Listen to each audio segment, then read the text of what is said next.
vamos a ir muy para atrás y después vamos a volver lo más adelante que podamos. El primer tema es justamente el libro este de John Berger, que se llama, sí, Julito, Ways of Seeing, que es un libro muy tradicional. John Berger es uno, no sé si ustedes lo vieron en alguna materia, pero es un personaje que murió hace poco, que fue en una época, vivió en el campo como 40 años, fue pintor al principio, después se hizo escritor, carpintero, y publica este libro en el año 72, ¿sí? Y por suerte, el libro, con él mismo, se convierte, no hay video acá, se convierte en 4 episodios de la BBC. Estaba el video, yo no sé, me jorobaste, lo pusiste Por vos. favor, por favor. Yo ni sabía que estaba el video acá.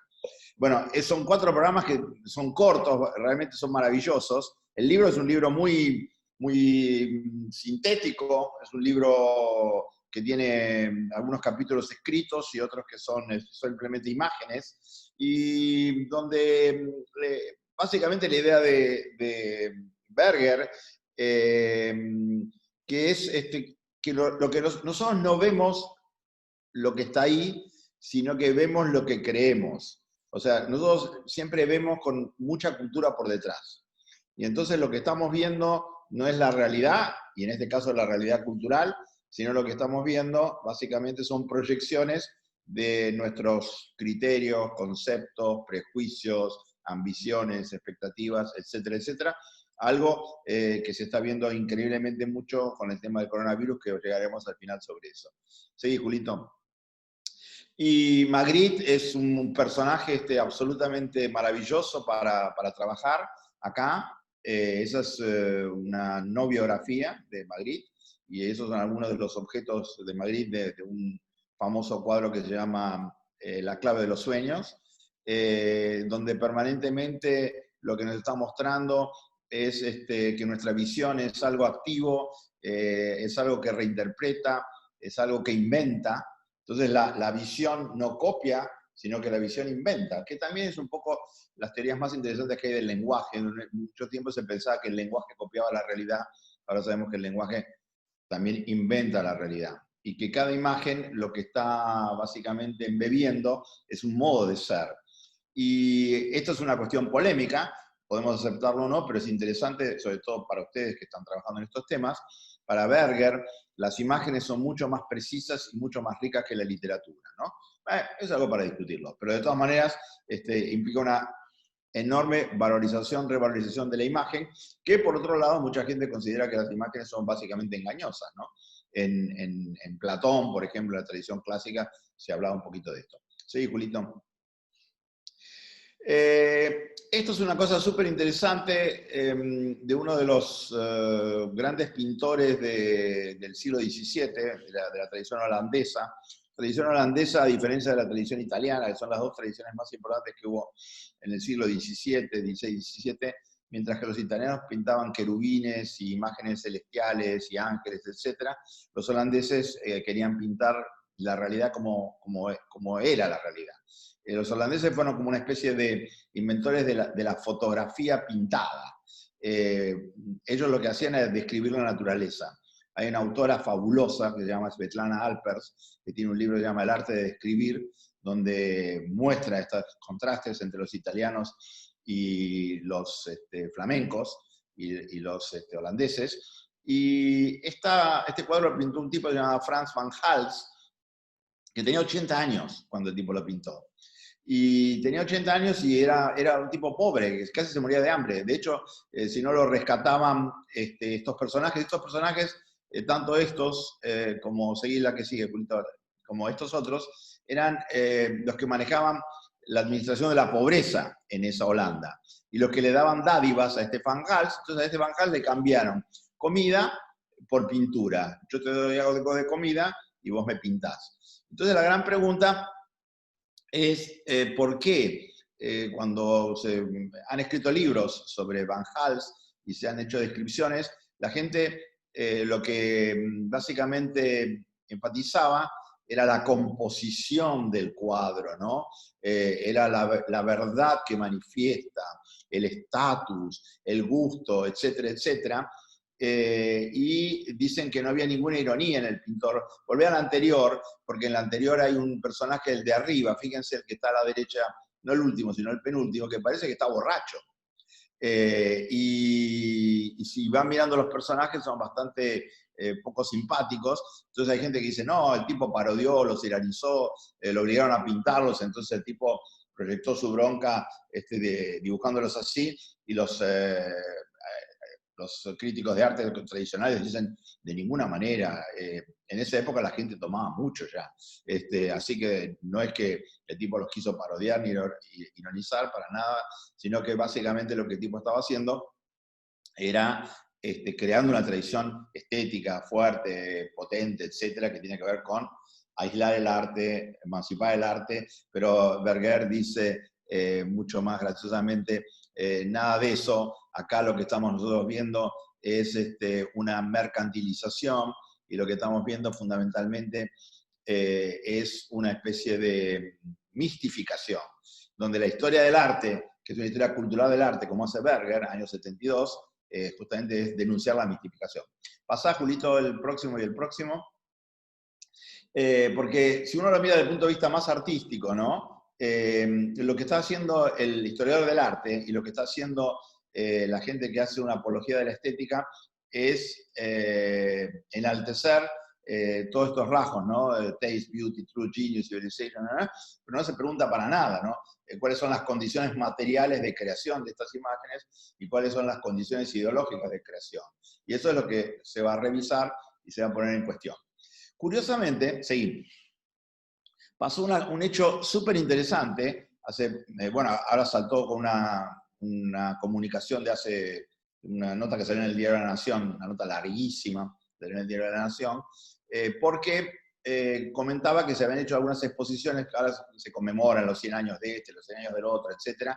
Y la pintura de la derecha es una pintura de Gauguin, y es una pintura que es una de las amantes de Gauguin, que tenía 14, 15 años, tuvo dos, tuvo un hijo con cada una de ellas, y entonces se hizo una exposición en un museo en Estados Unidos, y la curaduría, lo que ponía debajo de las pinturas decía, esta es la amante de Gauguin, y estas cosas está muy mal, no hay que tener amantes de 14, 15 años.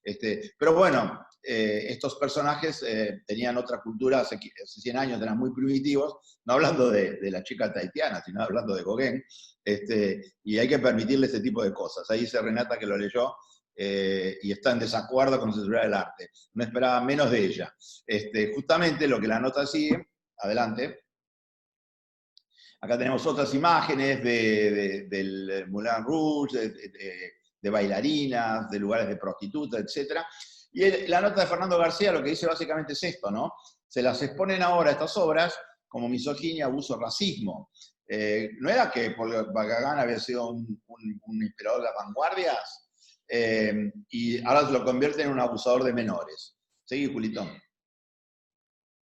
Y esta es una cosa increíble porque se hizo una de estas exposiciones en Viena y en Nueva York, por ejemplo, cuando los vieneses quisieron hacer la promoción, les tapaban con este cartelito a todas las pinturas. Y esto fue el año pasado, el año 2018, no fue hace 100 años, ¿no? Entonces esto nos muestra toda esta cuestión de cómo es la corrección política, qué pasa con toda esta cuestión de juicios estéticos políticos que van en contra de la estética, ¿no?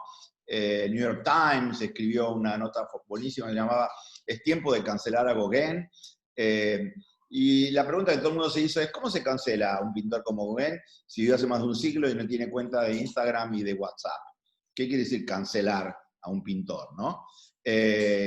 Lo que estamos viendo ahí, que comentaba Renata, esto se llama Egon Schiele, fue la exposición de este tipo, y parece que hubiésemos entrado en una nueva era victoriana, donde se moralizan los museos, hay un establishment bien pensante, lo dice Andrés Duprat, que es el director actual del Museo de Bellas Artes, donde hubo una exposición muy importante que vamos a retomar ahora el año pasado de Avi Barbour, Y Burucúa, José Emilio Burucúa, que es un personaje que nosotros lo conocimos hace unas semanas acá, porque fue el...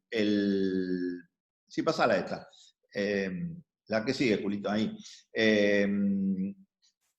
Burucúa fue el que se puso la estrella judía cuando quisieron censurar y que no salía la gente de más de 70 años. Dice, no hay ninguna evidencia que Gauguin haya sometido con violencia a otras personas porque era un occidental, y esto entonces convertiría cualquier pintura desnudo en objeto de explotación de género. Y Burucúa cierra esto con una potente llamada de atención, que nosotros la podemos aplicar al arte, pero también a la política, que dice, es una agenda que lleva un callejón sin salida y se requiere mucho coraje para enfrentarla, ¿no? Entonces tenemos Berger, con los modos de ver, tenemos esta cuestión de, que yo lo llamo esto, censura anacrónica, que es tratar de proyectar en el pasado lo que estamos viendo hoy. Y también como cosa interesante, lo habíamos mencionado el otro día, sí, Julito, aparece este personaje que se llama Steinway, que fue el que inventó las tapas de los discos, que no existían hasta el año 40, hasta 1940. En 1940 todos los discos que eran en ese momento de pasta, ¿no? Discos del 78, después el long play, que es más de la década del 50, uno iba a buscar los discos, a comprarlos y venían en una tapa marrón, todos iguales, no tenían etiqueta, digamos. Como después tendríamos etiquetas de long play, etiquetas de CD. Bueno, este Steinway fue el que inventó las etiquetas, hizo más de 400 tapas, no, más de 400, como 2000 tapas hizo. Se volvió famosísimo, trabajó durante 30 y pico de años, y cada tapa le ponía una cosa interesante. Ahora van a ver en qué se inspiraba el tipo, ¿no? Adelante. La primera es la derecha, se fueron a Broadway, consiguieron que en una cartelera de esas que se anuncian las obras de teatro, le cambiaran el texto y lo pusieran. Ella trabajó para Columbia Records, una gran compañía de grabación, que después se hizo CBS, y consiguió que físicamente le pusieran a la tarde ese título, Smash Song Hits de Rodgers and Hart. Y a la izquierda tienen un libro que se publicó hace un año o dos, de Taschen. Taschen es una increíble editorial de artística, espectacular, que tiene negocios a la vista, propios. Uno de los más lindos está en Miami, en Lincoln Street, cerca de esa calle, que, bueno, no me acuerdo cómo se llama la calle que está a la izquierda ahora. Y ese libro encapsula esas etapas, ¿no?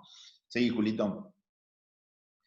Y acá tenemos algunos de los ejemplos. El tipo tenía una estética muy curiosa, que me inspiraba mucho en historias del diseño de las décadas del 20, 30. Eso está haciendo en el año 40 esto. Y seguí. Y estaba muy ligado a Bauhaus y a The Steel, ¿no? Esas tapas eran metáforas que lograron meter en el mercado de masas en Estados Unidos, ideas de la Bauhaus, de Steel, del culturismo ruso, ¿no? Que tenía que ver mucho asociado al progreso, contemporaneidad, posibilidad de un mundo mejor, etc. Entonces, esta primera parte tiene que ver seeing, ways of seeing, modos de ver. Seeing is believing, ¿no? Ver es creer, y cómo todos estos conceptos están operando en lugares muy diferentes y muy distintos. ¿De dónde viene todo esto? ¿Sí, Julito? Bueno, esto es un último cierre de este hombre que es súper interesante. A la gente que le interesa la música, ese libro de Pardo es absolutamente increíble.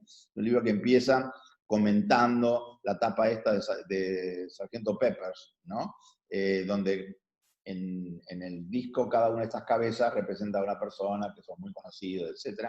Bueno, y Pardo escribe un libro que es básicamente un exégesis de esas cabezas, y también como una historia. Esto es de Sgt. Pepper, es del año 65, creo, y tiene mucho que ver con la cultura hasta ese momento, ¿no? Sí, seguimos. Pero a mí me interesaba escribir esto de toda esta cuestión cultural con la historia de las imágenes y las historias de las ideas, ¿no? Y curiosamente, en varias cosas que ustedes pusieron hoy, estaba ligado a esta cuestión. Yo ni conocía esa palabra, mood wall, jamás la había escuchado. Sin embargo, este tipo que vamos a hablar ahora, lo que hacía era mood wall de un tipo muy especial. Sí. Bueno, la persona de referencia es Aby Warburg. ¿Ustedes lo vieron con Laura? ¿Vieron alguna cosa de él? No sé. No, creo que no, o bastante recuerdo, ¿no? Ok, bueno. Este es un personaje insólito. Es un tipo, digamos, que divide la historia de la cultura y la historia de la pintura en dos. Es una persona que nació ahí por 1880 y pico y murió en el año 1929. Y estas fotos son, bueno, una foto clásica de una persona de esa época, y a la derecha lo que tenemos es un viaje que hizo a ver a los indios Hopi, rarísimo esta expedición. Seguí, Julito. Este señor, Barbour, se inspiró mucho en este otro señor, que no es muy conocido tampoco para nosotros, que se llamó Jacob Burckhardt. Y Burckhardt es un personaje que cambió completamente la forma de entender el arte en Occidente y la cultura en Occidente, y la remetía al Renacimiento. Y la idea básica de Burckhardt era que, en vez de entender el arte en sí mismo, o de tratar de entender el arte con criterios muy reduccionistas o que tienen que ver con un elemento con otro, lo que tiene que abundar en cualquier propuesta, ya sea cuando analizamos, pero también cuando diseñamos, como hicieron ustedes hoy, tenemos que luchar porque haya muchos planos de análisis para entender la realidad. Entonces este tipo, cuando estudiaba la cultura del Renacimiento en Italia, y cómo el Renacimiento, que fue totalmente inesperado, cambió la historia del mundo, la historia de Europa, y todavía nosotros hoy seguimos siendo hijos del Renacimiento, cómo esto estaba ligado a muchos planos materiales, planos culturales, planos demográficos, planos históricos, etcétera, etcétera, etcétera. Warburg fue muy inspirado por Burckhardt. De hecho, Burckhardt fue un interlocutor de Nietzsche, que es un tipo súper interesante, en otros planos, que nosotros no sabíamos que se podía conectar esto con otro, porque hay una cosa muy fuerte en la filosofía de Nietzsche que tiene que ver con algo que está volviendo en estos días, que es la antinomia entre lo apolíneo y lo dionisíaco. Pues lo pueden investigar eso por ustedes. Lo que puede ser la cultura apolínea, que es una cultura de la tranquilidad, es una cultura mucho más reservada, es una cultura silenciosa, es una cultura de las altas esferas, es una cultura muy domesticada, y lo que es lo apolíneo, que es y lo dionisíaco, que es el frenesí, es el despliegue, el carnaval, la locura, el sur versus el norte, etcétera, etcétera, ¿no? Entonces Burckhardt estaba haciendo caminos tratando de examinar ambas cosas, lo apolíneo y lo dionisíaco, pero se pronunció mucho más por el lado del apolíneo. Y mientras que Nietzsche al revés, por el lado de lo dionisíaco. Seguimos. La influencia de Burckhardt fue muy potente en este señor Warburg, y acá están los tres libros más importantes de Warburg, que son cada uno absolutamente increíbles. Cuando hoy hablaban del fuego, cuando hoy hablaban de algunos elementos básicos, cuando hoy hablaban de algunos rituales, mucho de lo que se mostró hoy tenía que ver con rituales personales, rituales colectivos. Bueno, Warburg fue el tipo que estudió muchísimo el renacimiento del paganismo, los rituales que tenían que ver con las serpientes, y una obra increíble que se llamó el Mnemosyne del Atlas, que se expuso en parte, y yo no lo sabía, me quiero matar, porque lo hicieron el año pasado entre abril y noviembre, y ni nos dimos cuenta, y jamás fuimos a verla, que estaba ahí en el Bellas Artes, en algunas salas en la parte de arriba de los Bellas Artes, con este Atlas Mnemosyne, que tiene mucho que ver con esto de los mood walls, y ahora vamos a ver por qué. Seguí, Julito. Warburg introdujo algunas palabras, y lo que trataba de hacer Warburg era encontrar los gestos del pasado que viven en el presente de las imágenes, y las emociones y pasiones que pueden rastrearse en el montaje de las obras. Mucho de lo que ustedes mostraron hoy tenía que ver con eso. Sobre todo cuando decían, bueno, hace 7 años que yo tengo este objeto, o hace 5 años y me pasó esto y me pasó lo otro. Porque lo que está viviendo en el presente del objeto, acá habla del presente de las imágenes, es justamente los gestos del pasado. Y cómo las emociones, cuando alguien habló dijo, bueno, porque yo tengo un diario de viaje con mi familia, que siempre que salimos, aunque sea por 2 días, lo llevamos. Bueno, esos diarios que son una forma de almacenar, como en la botella del genio, ¿no?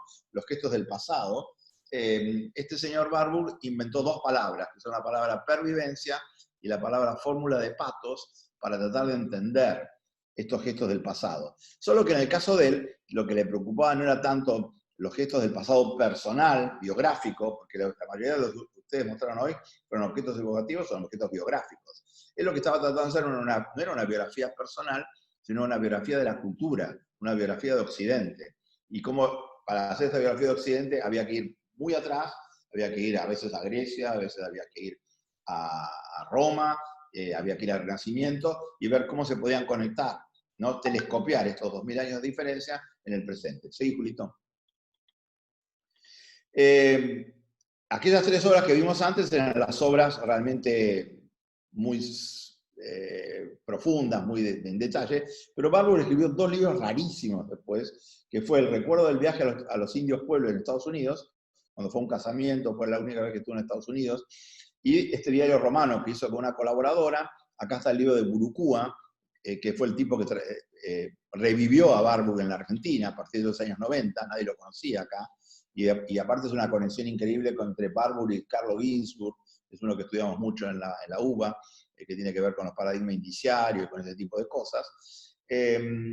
Un dato interesantísimo fue que Barbour estuvo enfermo, tuvo una época que estuvo prácticamente entre suicida y homicida, lo tuvieron que internar en un hospital con un personaje llamado Biesbanger, que era de la tradición freudiana, estuvo 3 o 4 años encerrado ahí, porque era peligro para sí mismo y peligro para la gente, hasta que finalmente, para demostrar que estaba bien, hizo una disertación sofisticadísima que tiene que ver con lo que vamos a ver ahora, el Atlas Mimosine, y eso demostró que el tipo estaba curado. Lamentablemente, a los 4 o 5 años murió de un ataque al corazón, a los 62 años, tipo re joven, las cosas que tenía para darnos eran increíblemente potentes e interesantes. ¿Qué es lo que hizo? Adelante, Julito. ¿En qué consiste la teoría artística de este señor Barbour, no? Bueno, él, adelante. A ver a quién le recuerda esto que están viendo acá, ¿no? Porque hubo varias exposiciones que tuvimos hoy que tenían esta estructura. Barbour lo que quería hacer era contar la historia de la humanidad a partir de poner en consonancia, en resonancia, en articular objetos. Él tenía fotografías, tenía objetos físicos, tenía representaciones, y las quería convertir en paneles. De hecho, él llegó a armar cerca de 70 paneles, después dijo que había que hacer 200 paneles, y que estos 70 paneles se medían entre 1,5 metros y 2 metros, donde él ponía elementos como juxtapuestos. Él lo que hacía era una cartografía, pero una cartografía donde lo que se ponía en contacto eran distintos momentos de la historia de la humanidad, y él trataba de mostrar la conexión de los objetos, como hacía recién una de ustedes, que ponía las fotos en el piso, decía estaba acá, esta la clasifico por el color, esta la clasifico por la historia, los pongo así. Bueno, el tipo estaba trabajando en este Atlas Mnemosine, quiere decir Atlas de la memoria, Atlas del recuerdo, y este es uno de los paneles desaparecieron. La biblioteca de Barbour fue una de las bibliotecas más espectaculares de la historia, tenía 60.000 volúmenes, pero en el año 33, cuando la Alemania nazi empezaba a mostrar sus garras, algunos discípulos se la llevaron entera a la biblioteca y la llevaron a Inglaterra, donde todavía está y donde se sigue investigando, y hay un argentino que estuvo ahí como 20 años trabajando en el Instituto Barbour, un conocido de Urucúa, y los paneles originales desaparecieron. Hay fotos, ahora hay escaneo de alta resolución, y se están tratando de reconstruir los paneles, se cree que va a haber como 200, como lo decía antes. Sí, Julito. Entonces, ¿qué hacía Barbour, no? Lo que quería poner eran las imágenes clásicas con las del primer Renacimiento, mostrar la continuidad a lo largo de la historia. Y las ideas el término que el tipo usaba era la idea de montaje, ¿no? Montaje, supervivencia y anacronismo. Y cómo esto conectarlo y cómo con esto jugar. Y es muy gracioso que muchas de las cosas que ustedes hicieron hoy, hay algo de esto, en un nivel, una escala temporal más pequeña, en forma implícita, sin saber a lo mejor quién era Barbour ni lo que hacía, pero eso tiene mucho que ver con que el cerebro no funciona de manera tan como uno quiere, sino que hay formatos que son homogéneos a todos, y esta pulsión clasificatoria, Julito mencionó el tema de las taxonomías, y ahí tenemos ese famoso libro, se lo pusimos en el chat, de Philip Bloom sobre el coleccionista apasionado, ¿no? Esta pulsión a coleccionar, esta pulsión a clasificar, esta pulsión a conectar, muy de de Bateson también, ¿no? Tiene que ver cómo operamos nosotros. Sí, Julito. Los paneles, acá tienen 3 de los paneles, en un libro que se publicó el año pasado, cuando vino la exposición esta acá, que lo tenemos en PDF, después le pasamos el link al que le interese, estaban desarrollados muchos de los paneles y de las conexiones y de cómo se creía que tenía que ver una cosa con la otra, ¿no? Estas pautas famosas que conecta, pero de la historia de la humanidad, de la historia pictórica de la humanidad. Seguimos. Y lo interesante era cómo en esta biblioteca de Warburg no es una biblioteca cientificista como la que tenemos nosotros ahora, ¿no? Donde el problema de la clasificación de los libros es que los podés poner en un solo lugar, en la famosa clasificación de Dewey o del Library of Congress, sino que lo que tenés es mezclar cosas astrológicas con cosas filosóficas, cosas medicinales con cosas alegóricas, fórmulas matemáticas con términos esotéricos, que va en contra de todo lo que dice la ciencia positivista y va en contra de toda esta ciencia disciplinaria que dice esto va acá, y esto va acá, y esto va acá, y esto va acá, y esto no se conecta con nada. Justamente cuando Alex crea esta carrera, no le dice es una carrera de diseño de interfaces, o de diseño industrial, o de diseño gráfico, o de diseño de imagen y sonido. Es de diseño punto. ¿Y por qué decía que era de diseño punto? Porque tenía que ver con que es posible volver a conectar todo de una manera que no como lo tenemos dividido en la universidad tradicional, donde está la facultad de medicina está acá, y la de filosofía está acá, y la de ciencias sociales acá y acá. ¿Y uno cómo hace para conectarlo? Ah, no puede, tiene que hacer una carrera acá y una carrera allá. ¿Y no hay facultades interdisciplinarias? No, no existe. ¿Y transdisciplinarias? Menos. ¿Y antidisciplinarias? No, eso es el diablo. No hablemos de esas cosas. Sí, Julito. Entonces entra acá, y esto lo vamos a hacer bien rápido, la idea de The Game. The Game es esta idea de Barico. Me gusta la tapa en francés, porque la tapa en francés es la única que tiene el dibujito de los marcianitos. The Game, lo que está diciendo Barico fundamentalmente es que estamos viviendo en un nuevo juego, que algo pasó en los últimos 30 años y estamos viviendo en un nuevo juego. Esto para nosotros ahora resulta una obviedad casi pornográfica, porque decirnos que estamos viendo un nuevo juego cuando hace 4 meses o 2 meses que estamos encerrados y 4 meses que el virus nos acecha y que nosotros, según algunos, lo estamos queriendo buscar, y que la vida se divide ahora entre cuarentena o muerte, etcétera, etcétera, todos estos dualismos y binarismos están dando vuelta ahora, están ignorando lo que está diciendo Barico, que estamos viendo un nuevo juego y que el virus forma parte de ese juego. Sí, nosotros cuando hicimos la cruzada en el verano nos referimos a una serie de personajes. Ahí arriba lo tiene a Jorge Carrión, que estuvo con nosotros hace poquito. Ahí está la mujer del Chutluceno, la Donna Haraway, un escritor como McEwan, que escribió ese libro increíble, léanselo porque es maravilloso, Máquinas como yo, donde habla básicamente de androides y de robots. Y a la izquierda lo tenemos a Nick Bostrom, que escribió un libro que se llama Superinteligencia. Los del medio son Nolan, los que hicieron Westworld, y Manovich a la derecha. Bueno, toda esta gente forma parte del game. Son los que están diseñando el game, son los que están jugando el game, son los que nos están invitando a nosotros a ser parte del game. Ojo, que un tipo como Burkhardt, un tipo como Avi Burger también entendían algo del game. Solo que en ese momento lo que ellos hablaban del game era muy marginal, y ahora era como cuando se habla en biología de genes dominantes y genes recesivos. En el caso de Burkhardt y en el caso de Burkhardt y de Warburg, el gen del game era recesivo, ahora ese gen es dominante. ¿Sí, Julito? Y justamente lo que hizo Carrión, en 2 artículos increíbles, que tenemos los links ahí para pasárselos, es decir, ¿qué es el game? ¿Cómo se juega este game? ¿La cultura dónde está? ¿Está en los museos? ¿La cultura está en los libros? ¿La cultura está dónde? No, la cultura está donde uno la encuentra. Hay una frase famosa de Verlaine que dice, je cherche mon bien ou que je le trouve, ¿no? O sea, no es que el que busca encuentra, sino que el que encuentra busca. Y ustedes lo hicieron muy bien con los objetos divulgativos que encontraron, porque son objetos que nosotros no se nos habían ocurrido, son objetos que nosotros no podíamos haber elegido, son objetos que no podíamos haber tratado, son muy idiosincráticos, son muy personales dentro de este ámbito cultural máximo, ¿no? Y seguí, Julito. Y entonces ahí lo que nos dice Carrión, dice, uno quiere saber en qué consistió la cultura de los últimos 10 años, que es la que tenemos hoy, vaya a buscarla en estos lugares. No la vaya a buscar en un museo, no la vaya a buscar en una cátedra universitaria, no la vaya a buscar en una editorial de un diario, no la vaya a buscar en alguien que tiene la verdad revelada, sino vaya a buscarla en estos lugares. De todos esos lugares, a nosotros los que más nos interesaron son los objetos culturales vagamente identificados, que ahora vamos a decir algo más, los OCBIs, lo mencionamos con Carrión el otro día, y la ciencia ficción como nuevo realismo. ¿Seguí, Julito?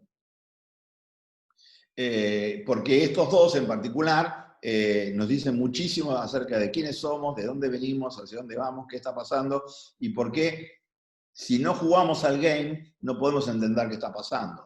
Casi nadie quiere jugar a este game de los adultos, casi nadie quiere jugar a este mundo, a este game de los universitarios, de las carreras tradicionales. Los políticos no entienden este game, no saben qué están jugando, y entonces quedan totalmente desfasados respecto a lo que está pasando. ¿Sí? Después, Carrión,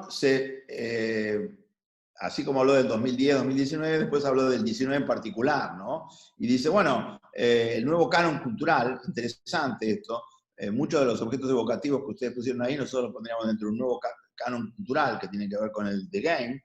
Estos canon culturales se manifiestan en 10 objetos. Y miren cuáles son esos objetos. Sí, Julito.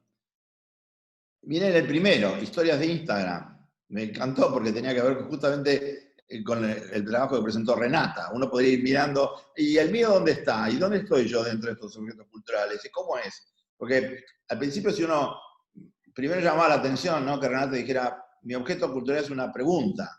Pero ahora cuando entendemos que las historias de Instagram son un objeto cultural, queda clarísimo que no solamente era una buena pregunta, buscarla en Instagram, sino que es una de las manifestaciones más interesantes de los objetos de los culturales, de los OCBI, ¿no? Los objetos culturales vagamente identificados.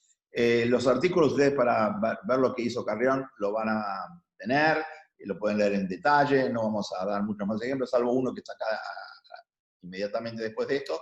Julito. Son dos, el de la derecha es rarísimo, el de la izquierda tiene que ver con una visualización, y el de la derecha es una cosa rarísima, porque es un libro que en realidad tiene 3 formatos, ¿no?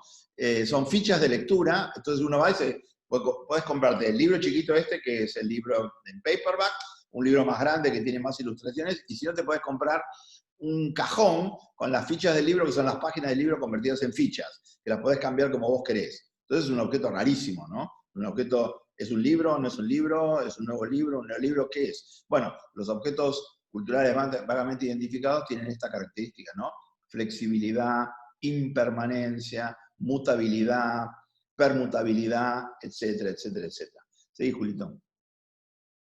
Y como lo decía él, como la ciencia ficción es el nuevo realismo, y eso se nota más que nunca en la era de la cuarentena, ¿no? Donde mucha gente que no había visto películas como Contagio, o muchas otras de esas, que hay como 10 o 15 películas de catástrofes y pandemias, dice, uy, pero yo ahora soy actor en la película, no es que soy espectador viendo la película ajena, sino que mi película es la pandemia, y yo estoy viviendo en este mundo. ¿Cómo hago para entenderlo? Bueno, entonces tenemos que recurrir mucho más a la literatura, a la ciencia ficción, a los modelos matemáticos alternativos, a las simulaciones, a las expectativas. ¿Sí, Julito? Y lo último, que hoy lo vamos a esbozar, pero va a ser parte de los últimos encuentros que vamos a tener, es esta idea del Speak Machine, ¿no? La idea del Speak Machine es un libro, la palabra de Speak Machine es este libro de Maeda, que es un libro súper interesante, que se los pasamos en IPAP después, donde él insiste mucho en esta idea de que tenemos que empezar a ser bilingües, pero no bilingües castellano-inglés, obviamente que sí, sino bilingües, tenemos que aprender a hablar con la máquina, tenemos que aprender a hablar el lenguaje de la máquina, no para convertirnos en una máquina, sino para poder, de alguna manera, controlar o articular con la máquina, ¿no? Y esto tiene que ver con estas experiencias computacionales, que van a ser más sofisticadas, en el caso de ustedes, con los objetos encantados, cuanto más capacidad de Speak Machine tengamos. ¿Qué podemos decir sobre esto? Julita, avanza, please.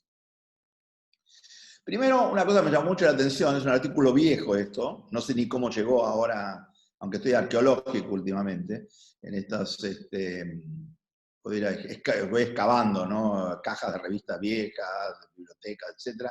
El artículo del año 2013, miren qué extraño, donde dice: el diseño es un instrumento obsoleto. Philip Stark, ¿no? Que es uno de los arquitectos más importantes y más emblemáticos del siglo XX, que se reunió con Faena, tiene acá en Nordelta, hizo una obra, y él tiene el distrito Faena ahí en Puerto Madero, y ahora en Miami, y el tipo dice: el diseño es un instrumento obsoleto, ¿no? El futuro será un regreso a la Edad Media. Dice en el año 2013, el futuro será un regreso a la Edad Media. ¿Cómo lo sabía? ¿Qué tenía? ¿Un contacto con alguien del futuro? ¿Vino y volvió? ¿Cómo fue? ¿Dónde está este hombre? Seguí, Julito. Y acá, esto que es un homenaje a las varias bowienses que hay ahí, es un reportaje que en el año 99 le hacen a David Bowie, un tipo que en ese momento estaba famosísimo en la televisión de Estados Unidos, tenía una cantidad de vistas impresionantes, y lo medio que lo chicanea el entrevistador y le dice: che, Bowie, pero ¿es cierto lo que dijiste vos? A ver, ¿cómo es la conversación, Julito? Pasala. No tiene, hay un video, ¿no te lo tenés el video? Ah, mirá, a ver si lo puedo pasar yo. Espera. Dura 1 minuto. No te lo mandé. No, no está en las notas. Pero eso, no, pero está embebido, yo lo puse, ¿eh? Queremos ver el video. A ver. No, pero acordate que en el Power no se encuentra. Mandámelo y lo pongo. Es más, yo cuando vi esta captura pensé que era una animación de... Parece un Final Fantasy más que un Bowie. Esperá que lo pongo acá. Do you want to screen sharing? Sí. ¿Y por qué no puedo ver el video? ¿Dónde tiene que estar compartido? Es cortito, eran 3 megas, nada más. Bueno, a ver si no te lo pongo ahí, espera. Este file. ¿Algún comentario, chicos, de ustedes? Que ya estamos terminando. Este es cortísimo. 3 megas. Hago una pregunta. Sí. Cuando decís que tenemos que aprender a hablar el lenguaje de la máquina para poder controlarla, ¿te referís a que, no sé, nosotros que lo estamos viendo desde un lado de la educación, como que las nuevas generaciones aprendan directamente a interactuar hablando este lenguaje de la máquina desde fases tempranas, puede ser?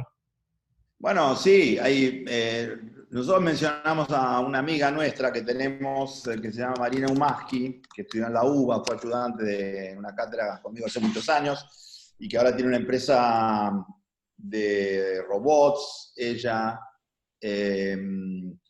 y ella es especialista en robótica infantil. O sea, ella empieza a enseñar a programar a chicos de 3 a 5 años. Okay. Y como los chicos no saben escribir o no saben leer consignas, etc., usan este robot que se llama Kibo, que es un robot que se programa con QR, con código. Las instrucciones están sobre los bloques de madera, y los chicos les dan de leer los bloques de madera a la computadora, a la cámara, y la cámara se lo va programando. Entonces la idea de Marina, que va a sacar un libro ahora, ya tiene 2, pero va a sacar un libro especial sobre eso, es que no la programación, no programar como una cosa... de que los objetos hagan ciertas funciones, como entendemos nosotros. Programación que primero era universitaria y después pasó para gente más joven.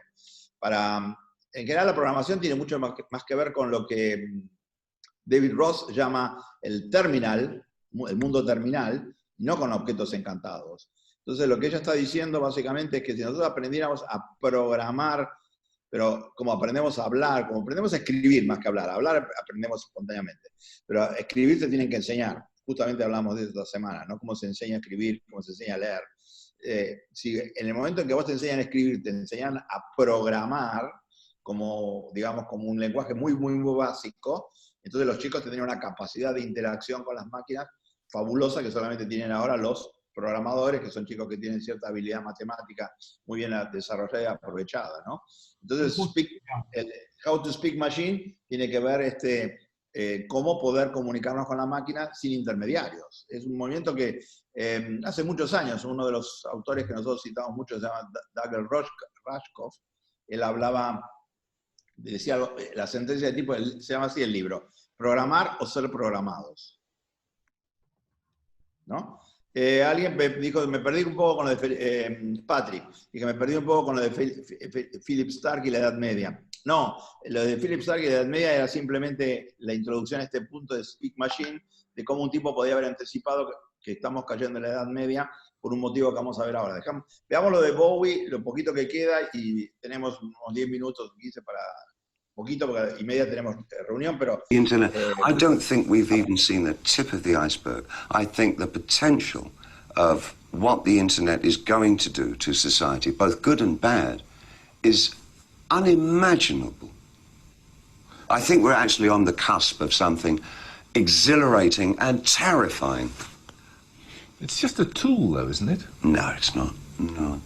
No, it's an alien life form. What do you think? I mean, when you think then about the Is there future life on Mars? Yes, it's just landed here. But it's simply a different delivery system there. You're arguing about something more profound. Oh, yeah, I'm talking about the actual context, and the state of content is going to be so different to anything that we can really envisage at the moment.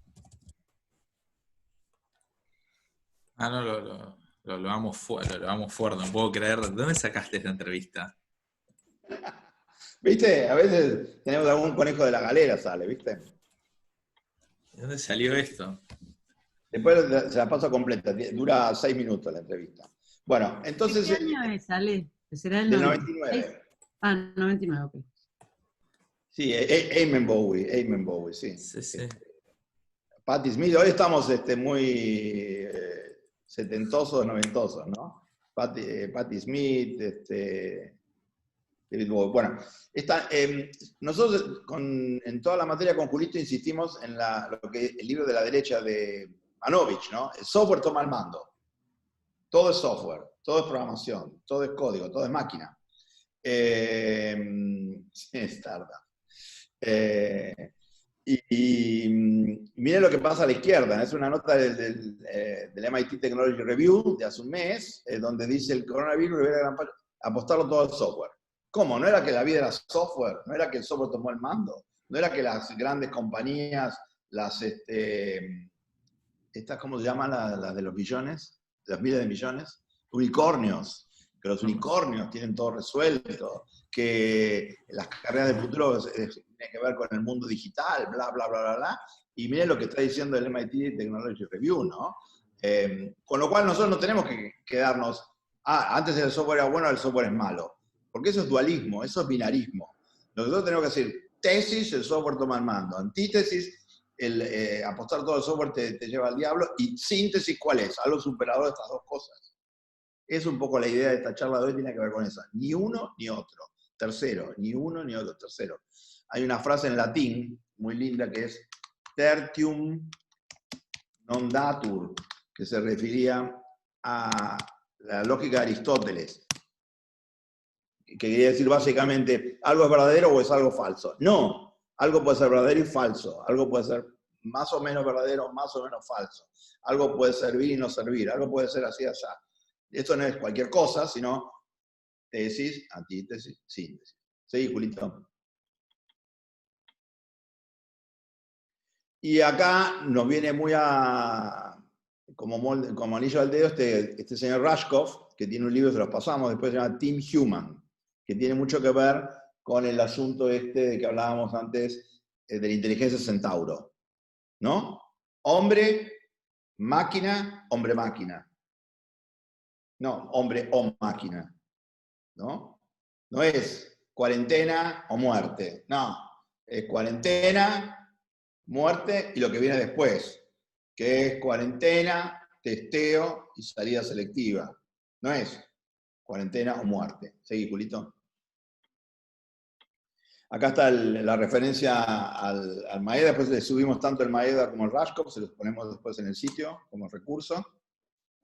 Sigamos. Y esto es un regalo que me encontró Julito esta mañana, que tenía que ver con un mosaico de la antigua Roma en perfecto estado, ¿no? Que estaba tapado por un montón de cosas, en perfecto estado, o sea, 2000 años, ¿sí? Arte de magia.